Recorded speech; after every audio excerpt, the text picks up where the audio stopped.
Hi, this is Sally's Book Talk, bringing you the best global books every day.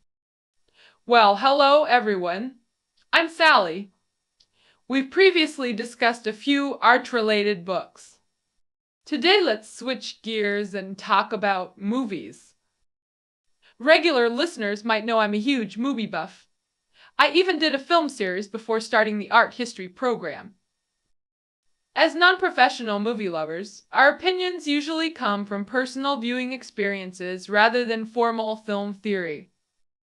That changed when I discovered the book Understanding Movie. After reading it, I realized how much thought goes into every shot's distance and angle. These choices stem from filmmakers' theoretical foundations. It's this artistic theory that gives us today's amazing films. That's why I want to share this book with fellow movie lovers. Understanding Movies was actually written in the 1970s. The examples are mostly pre-70 films unfamiliar to modern audiences. Even updated editions still feel distant from today's movie culture. Simply following the book structure would be too academic for casual listeners. So I'll use Leon, the professional, as a case study to make the concepts relatable. Movies might be humanity's richest art form in cultural history. The only contender surpassing it now might be video games. Films combine visuals, music, storytelling, editing, acting, even props and costumes affect success. So, through professional eyes, what elements actually compose a film? Author Louis Giannetti provides 11 crucial criteria in this book. These include cinematography, mise-en-scène, movement, editing, sound acting, drama, story, screenwriting, and ideology. Theoretical ideology mainly refers to films made with political or religious agendas. We won't discuss that today. Theoretical aspects concern professional filmmakers, not casual viewers. So we'll focus on the remaining 9 criteria. These 9 aspects directly connect with every moviegoer. Now I'll explain, each using Leon, the professional, as our example. We'll use the 1994 film Leon, which most listeners have likely seen. It holds a 9.4 rating on Douban Movies, ranking 3rd overall. This reflects its revered status among Chinese film enthusiasts. People often ask me about Douban ratings. Here's my take. High scores generally indicate quality. Low scores suggest poor quality. Mid-range scores around 6-7 point. Films scoring 6-8 could contain hidden gems or terrible flops. That's the nature of crowd ratings. Universal praise almost guarantees quality. Like Leon, undoubtedly excellent. This makes it perfect for introducing Understanding Movie. Let's recap the plot for better understanding. 4 main characters: Hitman, Leon, young Mathilda, corrupt DEA agent Stansfield, and mafia-connected cleaner Tony. Leon is an emotionally detached hitman, socially awkward since childhood, trained by the mob since age 19. He's lived without friendship. Apart from the boss, he never communicates with anyone else. His social isolation makes his behavior seem peculiar. Mathilda, Leon's 12-year-old neighbor, survives her family's massacre by corrupt agent Stansfield over stolen drugs, rescued by Leon. Discovering Leon's profession, she begs him to train her as an assassin for revenge. The reluctant hitman eventually agrees, unaware this girl will thaw his frozen heart, culminating in his ultimate sacrifice for her vengeance, blending hatred and affection into tragic resolution. While seemingly simple, it combines multiple genre elements effectively. The Lolita and older man dynamic always captivates audiences, especially with reverse maturity levels.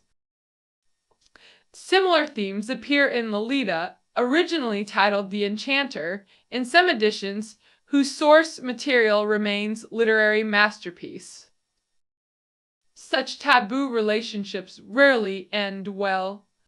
Mainstream acceptance of such ethically complex love remains challenging. Yet its forbidden nature holds irresistible allure for many. While Hollywood shuns such themes for mass appeal, French director Luc Besson injects artistic flair into this gangster narrative. The DVD extended edition includes their sexual tension discussions, absent from theatrical release. These scenes were cut for public screenings. How does simple storytelling become cinematic greatness? This brings us to our 9 fundamental principles. Every aspect finds exemplary demonstration in this film. Take cinematography first. Film combines multiple arts but remains fundamentally visual. Early films can be considered sequences of still images. Silent era films actually ran below 24 frames per second. This explains the jerky motion in early black and white films. At its core, cinema remains sequential imagery. This visual foundation attracts directors, photographers with fine arts backgrounds. China's Zhang Yimou, Feng Riogong, and Gu Changwei exemplify this painterly approach. They obsess over perfecting each frame's aesthetic composition. Countless invisible efforts go into achieving visual harmony. Consider 2 sequential shots, close-up and wide angle, requiring complete relighting. Relighting between shots often takes hours of meticulous adjustment. Lighting setup consumes most filming time, professionals confirm. All this effort for mere seconds of screen perfection. Camera angles also carry profound significance. Recall Mathilda's iconic leg-dangling shot from Leon. Her legs swinging through stair rails, clunky shoes and floral leggings embodying rebellious innocence. This composition became cinematic history's defining images. Crane sets and lighting arrangements might take days for single shots, all for that fleeting moment of visual poetry. Cinematography encompasses much more than just lighting angles. We discussed. Framing determines what visual elements directors choose to present. The opening dialogue between Leon and his handler breaks conventional shooting methods. Instead of full-body shots, the camera focuses solely on eyes and speaking mouth. This technique creates mysterious atmosphere, fitting their secretive identities. The extreme close-ups generate psychological tension through visual intensity. Imagine giant eyes filling a cinema screen during their assassination plotting. This visual approach amplifies the scene's inherent menace. Camera work also conveys emotional states through spatial perception. 2 backview shots masterfully demonstrate danger perception. First victim's retreat into darkness at 1:35, Leon waiting in shadows. Second climax scene. Leon's slow motion exit towards bright streets symbolizing hope. Darkness behind him represents approaching danger. Stansfield's gun. The suppressed gunshot sound design heightens dramatic tension. Screen flashes mimic muzzle flare without explicit violence. Camera adopts Leon's POV during collapse, avoiding direct death depiction. This poetic approach transcends conventional action sheening. Compare with literal shooting. Gonto Back Bang, Fall. The film's visual storytelling achieves cinematic poetry. It intensifies the despair and heartbreak you feel. Because we've grown to love Leon, right? This demonstrates cinematography's emotional power. These examples only scratch the surface of visual storytelling. Artists paint temporal canvases through lenses, cinema being their ultimate medium. Now let's discuss our second principle. Mise-en-scène, a less familiar but crucial cinematic concept. It encompasses movement, design, set dressing, props, composition, and shooting methodology. We've touched shooting techniques in cinematography. Mise-en-scène, cine, and cinematography are fundamentally interconnected. Directors often personally oversee these elements to convey layered information. Example, 2238 Stansfield's men converging from multiple angles in empty hallway.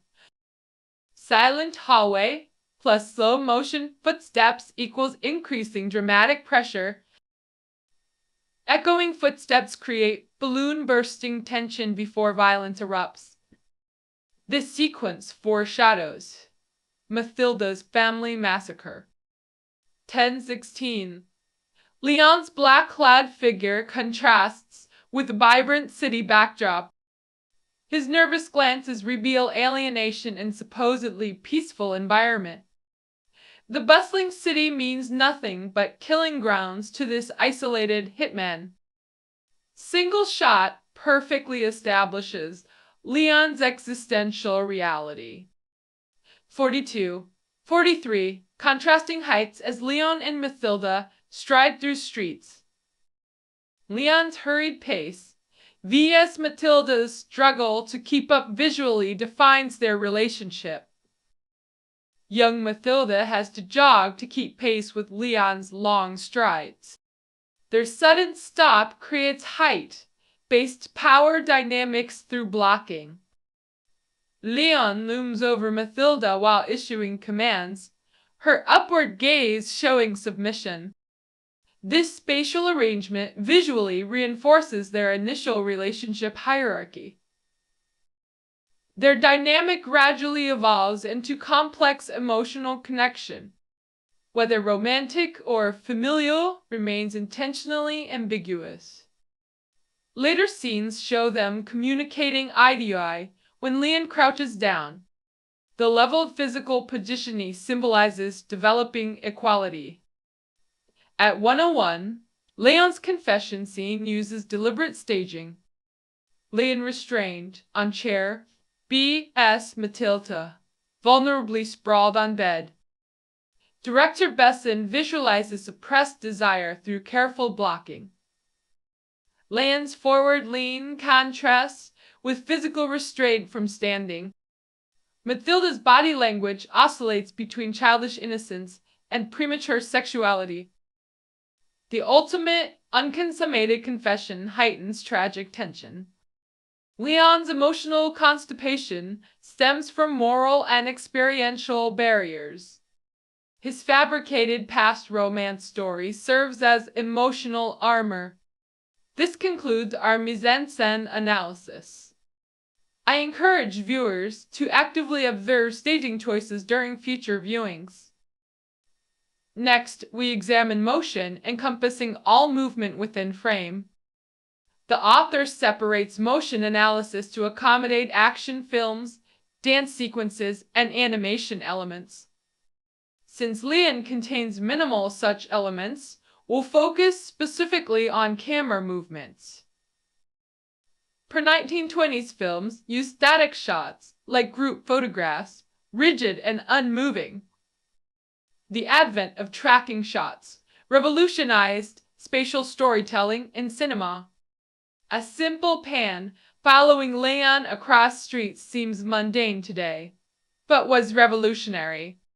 Dolly shots along preset tracks enabled smooth transitional movements, technically called tracking shots or Steadicam movements.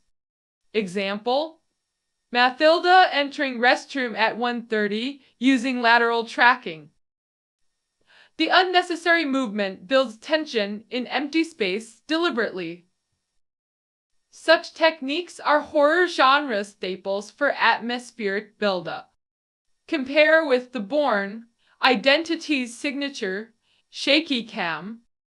Unstabilized handheld shots create visceral urgency matching narrative pace.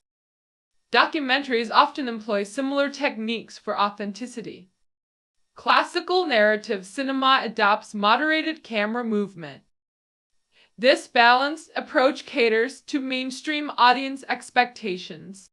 We covered 3 major film classifications: documentary realism emphasizing authenticity, stylized formalism problematicizing directorial vision. Taektaean director Ho Shaozhen. His films use static long takes that some find challenging but undeniably poetic. His fixed camera positions and extended shots create unique lyrical quality. Classical narrative cinema occupies middle ground between realism and formalism. Now to editing cinema's foundational art, distinguishing it from other storytelling mediums. Theater requires linear progression. Film editing enables temporal, spatial fragmentation. Christopher Nolan's interwoven timelines exemplify editing's narrative power.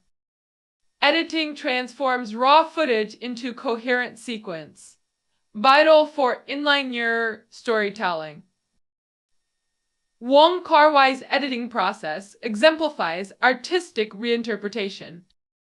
He famously shoots excessive footage, then recombines during post-production. Traditional editors follow scripts. Wong rebuilds narratives through editing. His unused material could comprise multiple alternate films. Hence his recurring actors, facilitating endless reshuffling of narratives. This Rekman joke reflects Wong's unconventional creative process. Mere mortals struggle comprehending his artistic logic. Editing's core function, establishing cause-effect relationships between shots. Shot A plus shot B logically necessitates shot setter. Example: Leon first bringing Mathilda to his handler at 0:56. He both worries about Mathilda and prevents her entry. Seating himself facing the door during negotiations. The handler blocks Leon's line of sight during their conversation. Intercut shots during dialogue make viewers temporarily forget Mathilda outside. Narrative resumes when the handler moves to another room, closing the door. The closing door reveals Mathilda through glass partition. Cut to Mathilda, bumming cigarettes from street kids. Then back to Leon's anxious reaction. Most edits prioritize dramatic impact over pure storytelling. The handler's movement edit purely serves plot progression. Alternative, lazy editing, casual glance revealing events, would feel artificial. We've all cringed at such awkward edits in poorly made domestic films. Editing resembles railway construction, every track segment crucial. Missing or flawed components risk derailing entire narrative. Kurosawa observed. Sound doesn't enhance film, it multiplies its impact. Now let's explore auditory dimensions. Cinema's transition from black-white to color-faced resistance, unlike silent-to-sound conversion.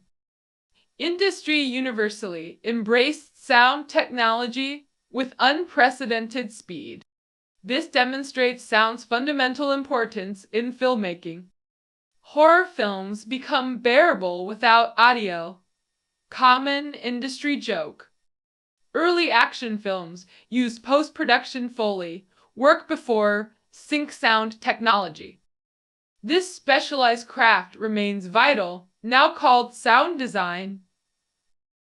Martial arts films from that era featured exaggerated sound effects, punches sounding louder than jet engines. These amplified sounds made every strike viscerally a-tale. Shaw Brothers classics would lose half their power without these audio enhancements. Modern sound design achieves hyper-realistic layered effects. A single punch now conveys skin impact, muscle compression, bone resonance in millisecond. This sonic sophistication creates immersive viewing experiences. Films utilize two sound types, background score and theme music. While Leon's sound design is competent, Sting's theme song elevates it magnificently. Hans Zimmer's collaborations with Nolan redefine cinematic scoring. Their Inception, Interstellar, Dunkirk trilogy represents peak film scoring. Zimmer sacrificed melody for rhythm in Nolan's films, a bold choice. Though jarring standalone, these scores become ma in theaters. Nolan's films owe half their impact to Zimmer's sonic world-building. The scores make dreams, space, and war tangible realities. Stephen Chow revitalized traditional Chinese music through cinema. His films resurrected classics like Little Knife Society and East Sea Fisherman's Song. These folk melodies perfectly complement Chow's absurdist comic tone. Chow's work became gateway to Chinese musical heritage for global audiences. That intensity rivals Chinese Baiju's kick. Surprisingly, Giannetti ranks acting sixth in importance, despite its apparent significance. Why this placement? Acting matters, but doesn't proportionally correlate with star power's financial weight. Stars attract box office revenue, not necessarily artistic depth, a concept familiar to Chinese audiences. Exceptions exist. Gong Li embodies quality through Bei performances. Shang Yimou's Coming Home revealed Gong Li's unparalleled acting mastery. Her luminous performance elevated an otherwise conventional narrative. Leon's cast. Two veterans, one newcomer, and an unknown delivers master-class acting. Jean Reno, now French cinematic royalty, was then a rising star entering Hollywood. He compressed Leon's emotional complexity, insecurity, brutality, obedience, tenderness, into minimal expressions. The role's restraint demanded microscopic emotional precision. Reno's performance in these narrow parameters became legendary. His portrayal remains definitive. Future reinterpretations seem unimaginable. Gary Oldman's villainous DEA agent Chong's chameleonic rage. From Dracula in Bram Stoker's Dracula to Sirius Black in Harry Potter, his versatility astounds. He transitions bossing from aristocratic elegance to psychopathic intensity. After watching The Fifth Element and Leon, I thought Gary Oldman was typecast as psychopathic villains. Who knew he could transform into completely virtuous characters without any trace of evil? In Leon, Oldman's unpredictable and dangerous performance elevates the entire film. Yet we never doubt his character's genuine passion for Beethoven's music. Such acting duality. Great actors like Anthony Wong can shine even in mediocre scripts through sheer talent. Natalie Portman, later Oscar winner for Black Swan, was initially rejected during Leon's auditions. Among thousands of girls, the 13-year-old didn't stand out initially. But this determined teenager, we auditioned under different name. Though recognized, Luc Besson saw her potential during second audition. Thus emerged the wild, beautiful, and authentic Mathilda. Some critics consider her performance exaggerated, but I find it perfect. The iconic line, "Is life always this hard or just when you're a kid?" defines the character. Her silent walk past families' corpses, knocking on Leon's door while suppressing tears, brilliant acting. The restaurant scene after her first kill, her unapologetic laughter leaves viewers speechless. Her final walk clutching the plant through sewer tunnels etches an indelible cinematic image.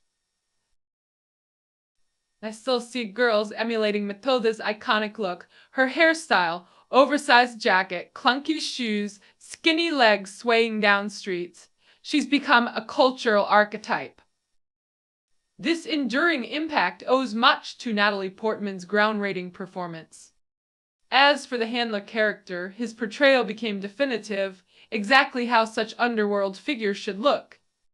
Balancing cunning and reluctant loyalty, appearing carefree yet constrained.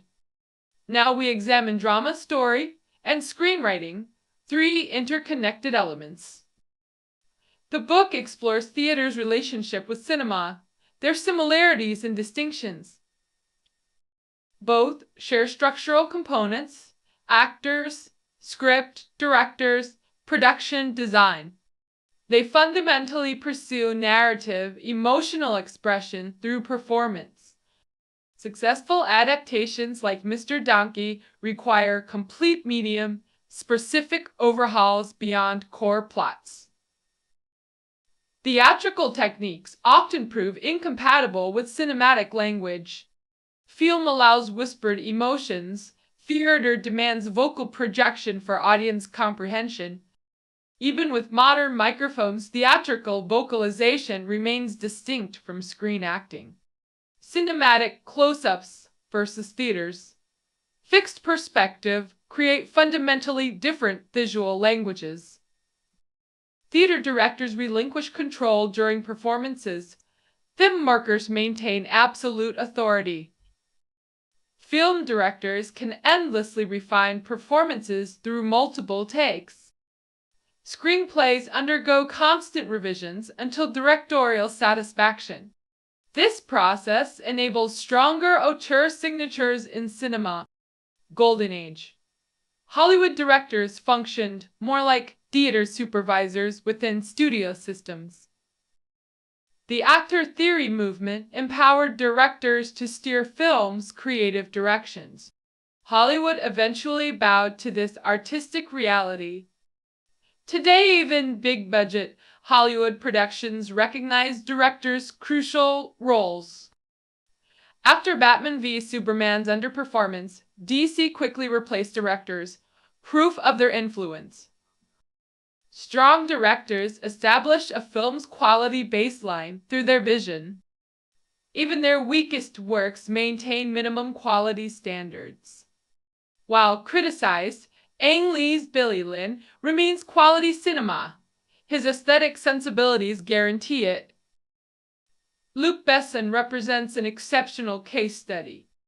From Leon's masterpiece to Fifth Element's commercial success, then Valerian's critical commercial failure, his range astonishes. Having not seen Valerian, I'll withhold judgment. As producer, Besson also backed the magnificent documentary Home. I highly recommend seeking out this visual masterpiece. Beyond directors, screenwriters also qualify as cinematic authors.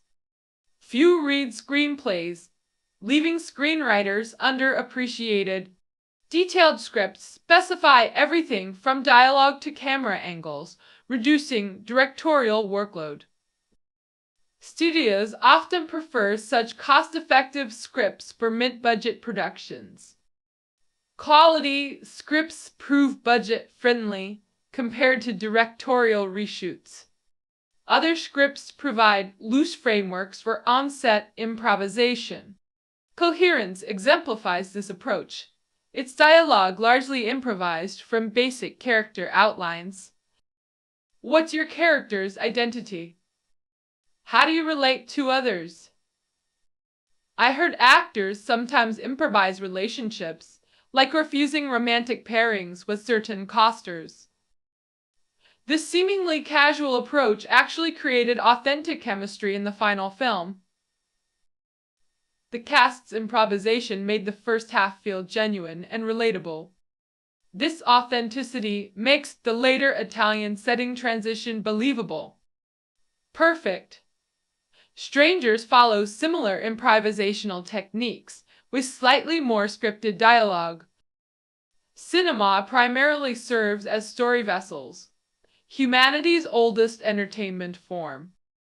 Aristotle's dramatic structure from ancient Greece remains relevant today.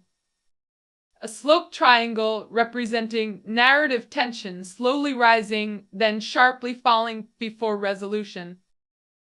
This translates to introducing protagonists, antagonists, early to establish stakes. Like Leon's explosive opening sequence setting the tone, narrative builds through 2-3 plot points before first protagonist-antagonist clash. Subsequent acts develop through two key events leading to climax. A strong conclusion must avoid anticlimactic lingering, crucial for audience satisfaction. Our show follows similar narrative principles to maintain engagement. Thus, we've reached our program's natural conclusion. Goodbye for now. Still there? Thank goodness you're still listening. Another failed joke attempt. Stories manifest in two forms: show narratives and told narratives. These two approaches differ completely, like TV dramas versus storytelling. Cinema cleverly combines both. Films uniquely blend shown and told narratives effectively. In the Mood for Love represents China's cinematic excellence from the 90s.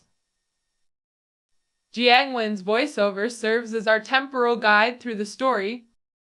Using contemporary language to recount past memories creates unique temporal layers. Visual and linguistic transitions between eras showcase masterful storytelling. This interplay between present and past crafts China's rare cinematic gem. My analysis barely scratches the surface of understanding movies' 500 plus film references. I hope this provides conversation starters for your film discussions. Though dense, I highly recommend reading the book for deeper insights. This is Zhang Fazhong from Art History Program, signing off. Farewell for real this time.